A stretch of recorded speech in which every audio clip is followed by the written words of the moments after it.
Canal Livros Falantes. Audiolivro O Testamento, de John Grisham. Capítulo 2. Fico sentado a olhar fixamente através das paredes de vidros foscos. Nos dias límpidos, consigo avistar o topo do monumento a Washington a quase 10 quilômetros de distância. Mas hoje não é um desses dias. Hoje o tempo está agreste e frio, ventoso e encoberto. Não é um mau dia para se morrer. O vento sopra as últimas folhas que restam nos ramos das árvores, espalhando-as pelo parque do estacionamento mais abaixo. O que é que me leva a preocupar-me com as dores? Qual é o problema com um pouco de sofrimento? Causei mais infelicidade do que a maior parte dos meus semelhantes. Apertei um botão e Sned apareceu. Faz uma vênia e começa a empurrar a cadeira de rodas, transpondo a porta do meu apartamento, entrando no vestíbulo de mármore e percorrendo o corredor, também em pedra mármore. Passamos por outra porta. Estamos cada vez mais perto, porém, não sinto a mínima ansiedade. Mantive os psiquiatras à espera mais de 2 horas.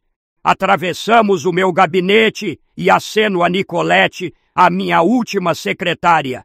Uma coisinha jovem de quem gosto muito. Se eu dispusesse de mais algum tempo, seria muito possível que ela se tornasse a número 4. Mas o tempo de que disponho não é muito. Limita-se a uns escassos minutos. A cambada continua a aguardar. Um bando de advogados e alguns psiquiatras que têm a incumbência de determinar se estou são ou demente.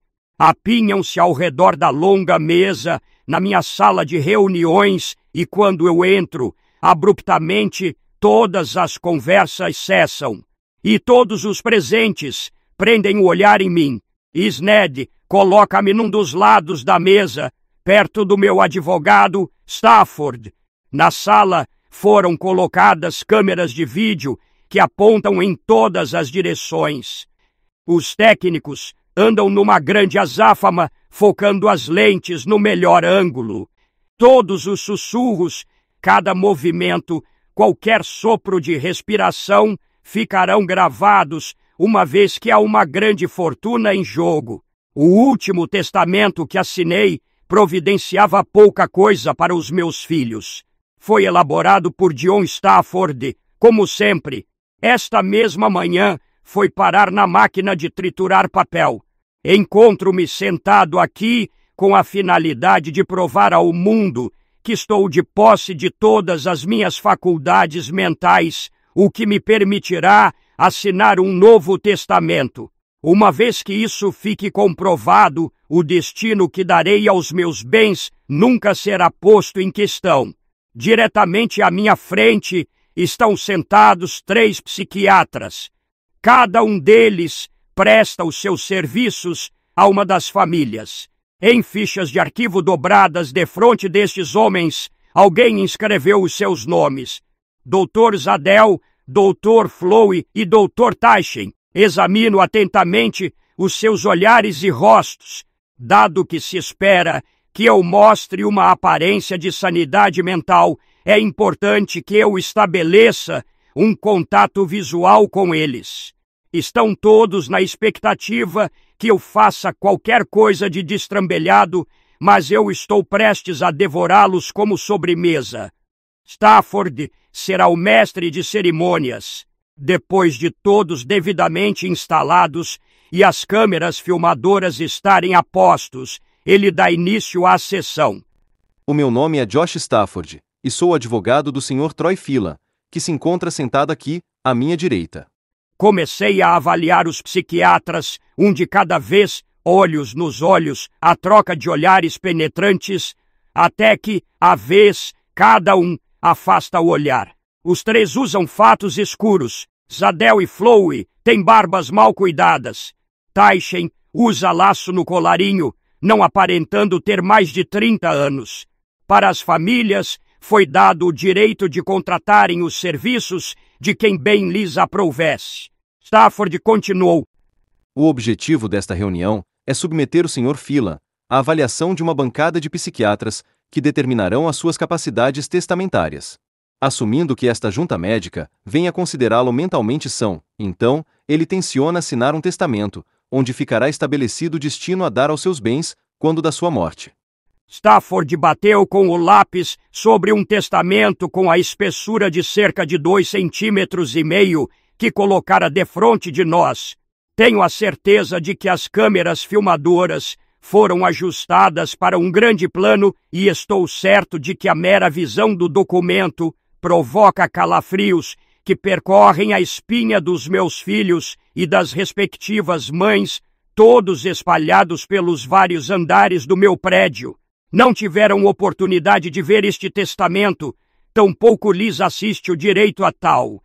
Um testamento é um documento pessoal que só é revelado após a morte do testador.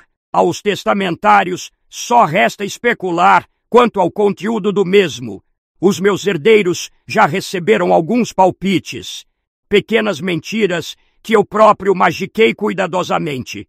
Foram levados a acreditar que o grosso dos meus bens será dividido equitativamente pelos filhos, se bem que não saibam de que maneira.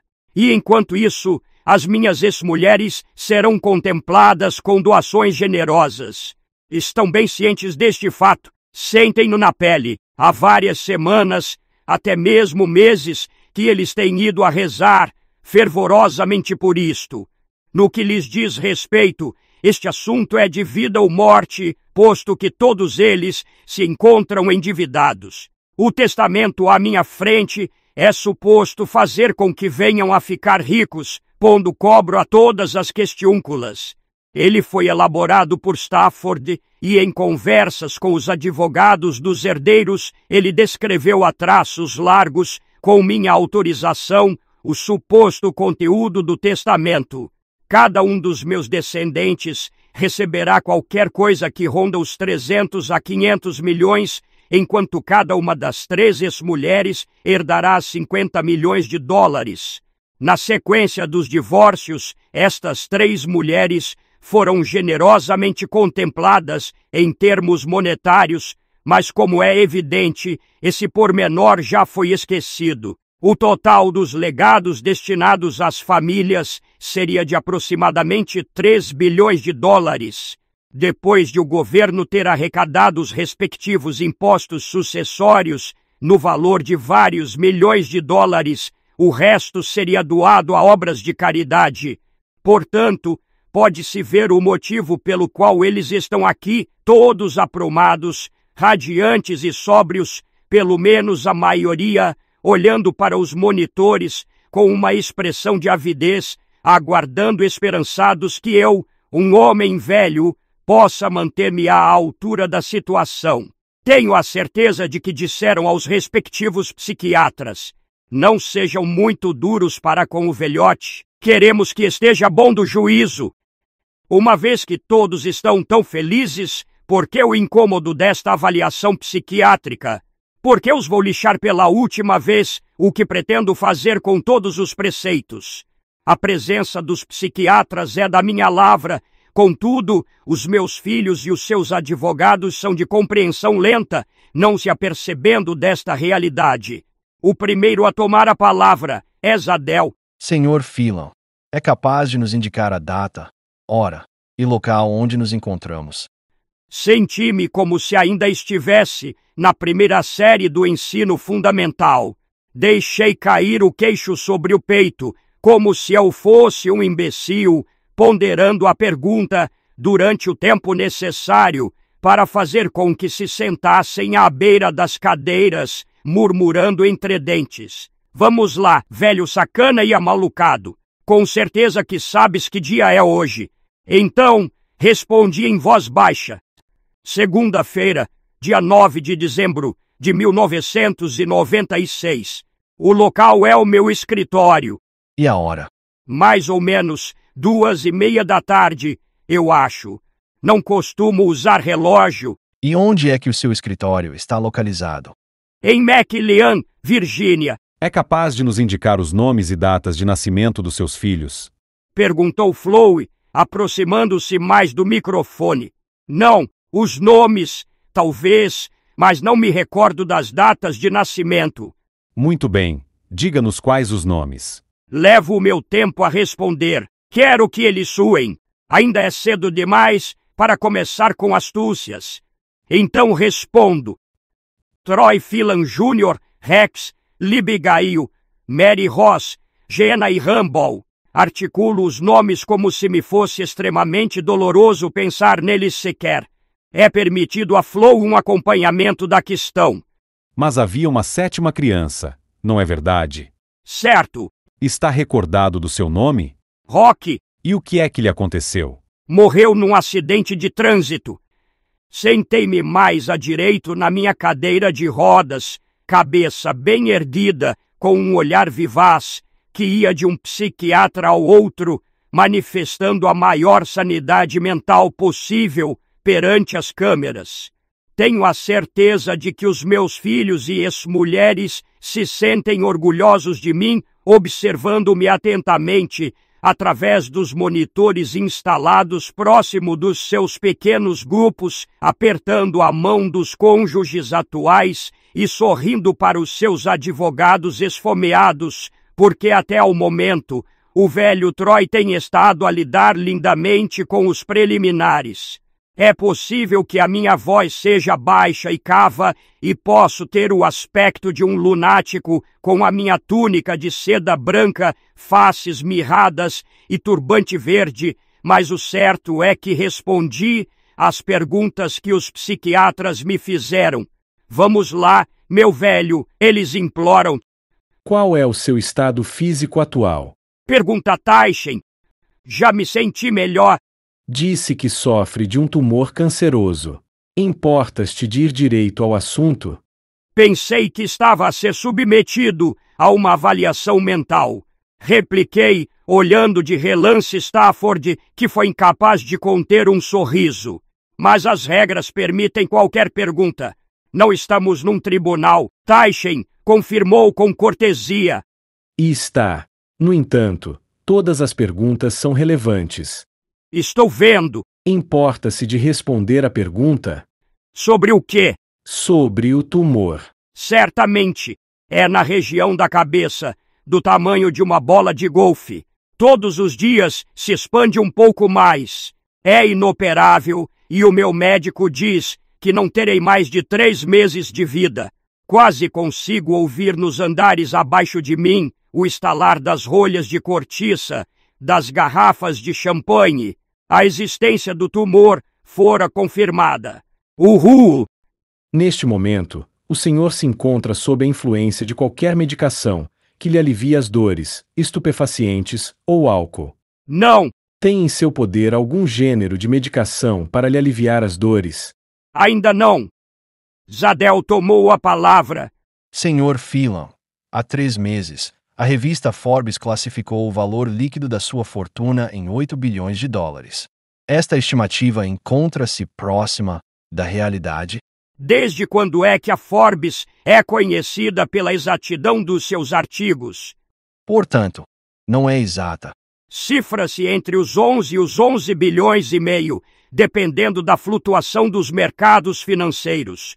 Dou esta informação numa voz muito lenta, apesar de o meu timbre ser bastante claro e de as minhas palavras terem sido ditas com autoridade. Ninguém duvida da dimensão da minha fortuna. Flowey decide dar continuidade ao tema do dinheiro. Senhor Phelan, é capaz de descrever, de uma maneira generalizada, o organograma das suas holdings? Sim, sou. Zadel perguntou. Importa-se de me dar essa informação? Não vejo qualquer inconveniente. Fiz uma pausa, fazendo com que suassem as estopinhas.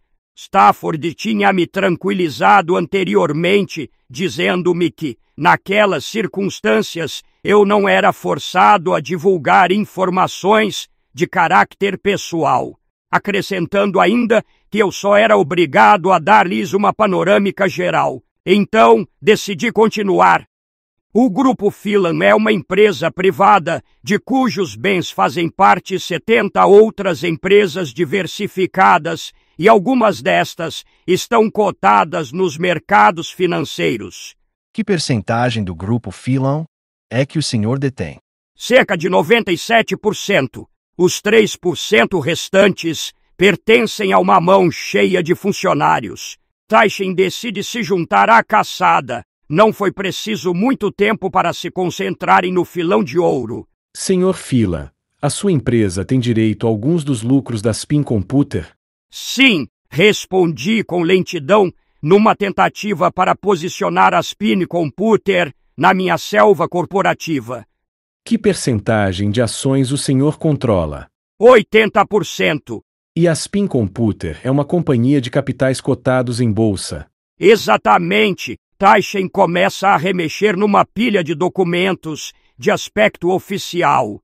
Do lugar onde estou sentado, vejo que ele tem o relatório anual da empresa, assim como os balanços trimestrais, documentos que qualquer estudante de faculdade semi-analfabeto poderia obter. Quando é que o senhor adquiriu a Spin? Há mais ou menos 4 anos. Quanto é que pagou por essa empresa? $20 por ação, num total de 300 milhões. Minha intenção é responder a estas perguntas mais lentamente, mas sou incapaz de me refrear. O meu olhar parece perfurar Taishin, tal a ânsia que sinto pela próxima pergunta. E atualmente, quanto é que vale? Bem, ontem fechou a 43,5. Desceu 1 ponto. Desde que a comprei, as ações desdobraram-se por 2 vezes, por conseguinte o investimento passou a valer cerca de 8,50. O senhor quer dizer 850 milhões? Precisamente. Nesta altura, a avaliação encontra-se basicamente concluída. Caso a minha capacidade mental consiga apreender o valor de fecho das ações no dia anterior, então, sem dúvida alguma, os meus adversários ficarão satisfeitos. Até me parece que estou a ver os seus sorrisos apalermados. Tenho a impressão de que ouço urras de júbilo em surdina. Assim é que é, Troy, fá-los passar as passas do Algarve. Zadel quer testar o passado. Trata-se de um esforço para pôr à prova os limites da minha memória. Senhor Phelan, onde é que o senhor nasceu? Em Montclair, New Jersey. Quando? A 12 de maio de 1918. Qual era o apelido de solteira da sua mãe? Shawn. Em que data é que ela morreu? 2 dias antes do ataque a Pearl Harbor. E o seu pai? O quê? Quando é que ele faleceu? Não sei. Desapareceu quando eu ainda era miúdo. Zadel olha para Chloe, que entretanto reunira algumas perguntas que anotou num bloco de notas. E então pergunta: Quem é a sua filha mais nova? de que família? Da primeira. Nesse caso é a Mary Ross. Certo. Claro que está certo. Onde é que ela frequentou a faculdade? Tulane, em New Orleans. Que curso é que ela tirou? Qualquer coisa relacionada com a era medieval. Em seguida, fez um mau casamento, tal como os outros. Calculo que tenham herdado esse talento de mim. Parece que estou a vê-los a retrair em si, todos eriçados. Também consigo imaginar os advogados e os atuais parceiros de coabitação ou cônjuges ocultando pequenos sorrisos, uma vez que ninguém pode contestar o fato de que eu efetivamente fiz maus casamentos, com a agravante de me ter reproduzido de forma ainda mais deplorável. De súbito, Chloe dá esta rodada por terminada.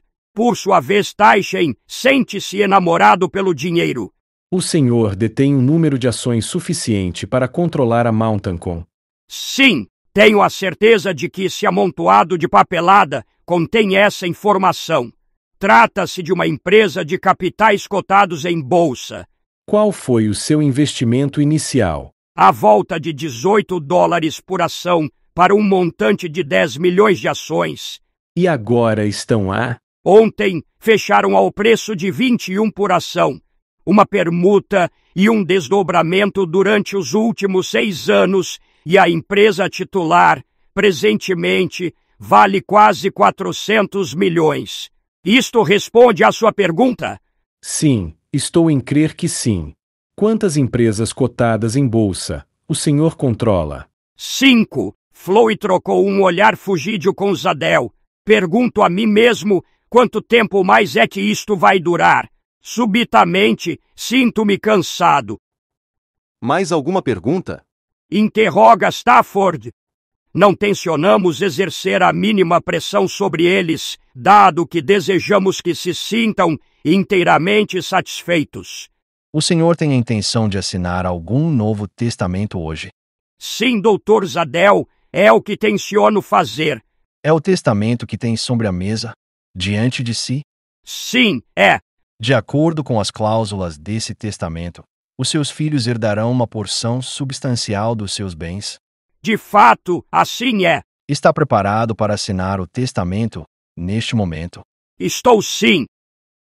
Com gestos meticulosos, Zadel coloca a caneta em cima da mesa, cruza os dedos, mostrando uma expressão pensativa, e fita Stafford. Em minha opinião, o Sr. Phelan, nesta altura, encontra-se de posse das capacidades testamentárias suficientes para poder se dispor dos seus bens. Pronuncia estas palavras com grande ênfase, como se o meu comportamento os houvesse mantido numa espécie de limbo. Os outros 2 psiquiatras apressam-se a mostrar a sua aquiescência. Não me resta dúvida nenhuma quanto à sua sanidade mental. No que me diz respeito, o estado psíquico do Sr. Phelan mantém-se inacreditavelmente arguto. Não lhe resta a menor dúvida. Nenhuma, seja de que espécie for. Dr. Taichen? Deixemo-nos de charadas. O Sr. Phelan sabe exatamente o que é que está a fazer. O seu raciocínio é bastante mais rápido do que o nosso. Oh, muito obrigado. Isso significa tanto para mim. Disse eu, em um falso agradecimento que ninguém percebeu. Vocês são um bando de psiquiatras de pacotilha que se esforçam para ganhar $100 mil por ano. Hahaha, eu já fiz milhares de milhões e contudo dão-me palmadinhas na cabeça enquanto me dizem que esperto que eu sou. Ah, vá! Portanto, podemos concluir que essa opinião é unânime? Sim, claro. Com certeza. Absolutamente. Não conseguem concordar com um acenar de cabeça tão velozmente quanto desejariam. Stafford faz deslizar o testamento pelo tampo da mesa na minha direção, entregando-me a caneta. Este é o último testamento, onde se expressam as últimas vontades de Troy Phelan, o qual revoga todos os anteriores testamentos e codicílios. É composto por 90 páginas e foi elaborado por Stafford e outra pessoa do seu escritório de advogados. Compreendo o conceito, embora as especificidades escapem à minha capacidade de percepção. Não o li, nem tampouco tenciono fazê-lo. Procuro a última folha do documento, rabisco um nome ilegível aos olhos de qualquer pessoa, após o que, pelo menos para já, coloco as mãos sobre a folha de rosto. Jamais será visto pelos abutres. Dessa forma, esta reunião está encerrada. Declara Stafford, e todos começam a arrumar as suas coisas. De acordo com as minhas instruções, as 3 famílias são apressadamente conduzidas para fora das salas onde se encontravam, tendo-lhes sido pedido que abandonassem o edifício de imediato. Uma das câmeras filmadoras continua apontada a mim. O único destino destas imagens em filme são os arquivos. Num passo apressado, os psiquiatras e os advogados também saem do edifício. Digo a Sned que se sente à mesa. Stafford e um dos seus associados, Durban, permanecem na sala. Também estão sentados à mesa. Depois de termos ficado sozinhos, meto a mão por baixo da orla da túnica, de onde retiro um envelope e abro. Do interior, tiro 3 folhas amarelas com linhas de um bloco de notas, colocando-as defronte de mim sobre a mesa. Naquele momento, com o meu objetivo a escassos segundos de vir a ser concretizado, sinto-me invadido por um vago frêmito de medo. Aquela ação irá necessitar de mais força do que a que consegui reunir de há algumas semanas até agora. Stafford, Durban e Sned olham atentamente para as folhas de papel amarelo, mostrando-se profundamente desnorteados. Então, anunciei pegando uma caneta: estas são as minhas últimas vontades, um testamento holografado por mim. Todas as palavras são da minha lavra, passadas a papel apenas algumas horas. É datado de hoje e é hoje que o assino. Dito isso, passo a assinar o documento. Uma vez mais, rabisquei a minha assinatura. Stafford mostra-se perplexo demais para poder reagir. Então, continuo. Este testamento revoga todos os que o precederam, incluindo o que assinei há menos de 5 minutos. Voltei a dobrar as folhas de papel após o que as meti de novo dentro do envelope. Cerrei os dentes com força, recordando a mim próprio o quão desesperadamente desejava morrer. Empurrei o envelope, fazendo deslizar na direção de Stafford, ao mesmo tempo que me levantei da cadeira de rodas. Sinto as pernas a tremer, o meu coração bate a um ritmo acelerado.